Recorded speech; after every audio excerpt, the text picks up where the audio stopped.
Popoff here from the Contrarians, back with another edition of Reliving Old Reviews as a Useless Tool of Confusion. This is another one of our part 2 episodes because we're going to get a lot of these. We're going to get some part 3s as well because what the whole idea with the show is, we are looking at archival, at the time, period reviews of classic albums that became classics, to see if the reviewer got it right, sort of situation. So naturally, we get we'll find new reviews of the same album, and this is an absolutely super important album in the history of heavy metal, Deep Purple in Rock. So we've already got an early episode of that. You can go check that out. These are really short. You can watch them. They're not very long. But thanks again to Chris Jackson, who actually also sent in or posted on my History in 5 Songs with Martin Popoff audio podcast Facebook page a review of In Rock. It's a different one that I reviewed the first time, so we're going to look at this one and see what these people think of In Rock. So thanks again, Chris Jackson. Let's take a look. This is by RC. I'm not sure who that is. This is probably from Melody Maker, something like that. Anyways, it says, a stunningly good album from a group that proves several things on it, : 1, that rock, given a fresh stab and alert material, is still one of the most rewarding areas of contemporary music. 2, that it need not all be frenzy, but can also reach out and project a message when it's cool and wistful. 3, that Ritchie Blackmore is not merely a fast guitarist, but one with an immense style and presence.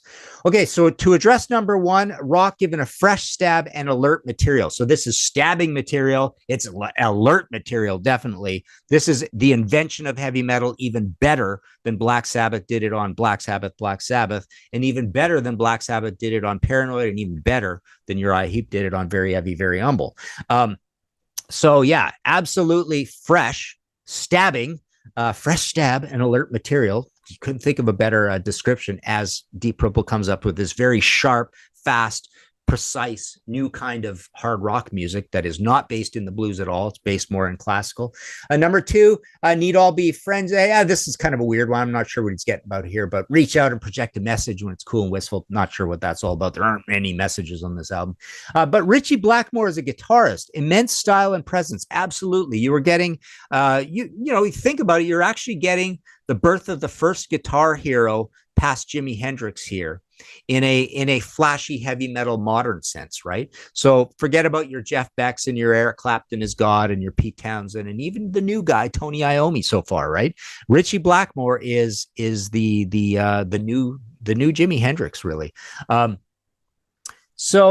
he is fast as well, and he has style and presence. Let's see. The recording quality here is so good that perhaps for the first time, the textures of some fine instrumentalists, and let's not forget a powerful singer, are given the correct emphasis.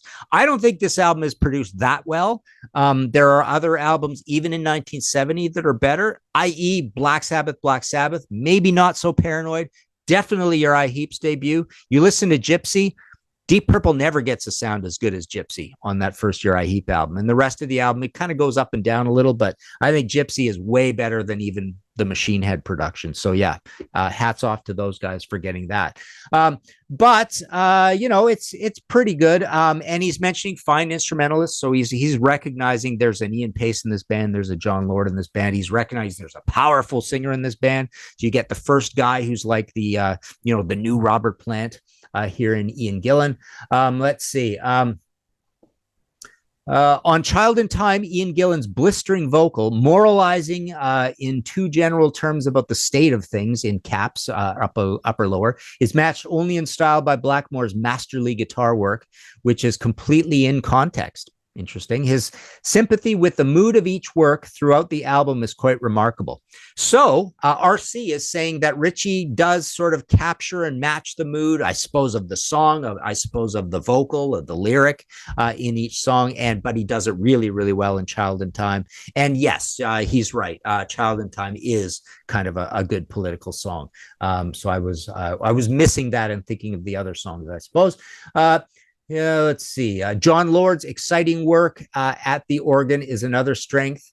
And as a unit, they are perfectly integrated. A magnificent album, which no enthusiast of today's music dare miss. So that's cool. He's saying if you really like music, if you're a music guy, check out this album. The other thing that's good here, he doesn't spell Blackmore wrong. He doesn't spell Ritchie wrong. Hang on. Is there a Richie? I thought I saw Richie. Yeah, he doesn't spell Richie wrong. He doesn't spell Ian Gillian. He doesn't even spell John Lord with an H. So he gets everything right. So that's pretty cool. A nice professional review that way as well. So there you go. That is a part 2-1 of our Reliving Old Reviews. It's a useless tool of confusion. Check out all our other episodes. They're not very long. There's even some other Deep Purple ones as well. But like I say, there's another in rock as well. So like, subscribe, all that good stuff to the Contrarians. We're trying to get up over our 10,000 mark for subscribers right now as I speak.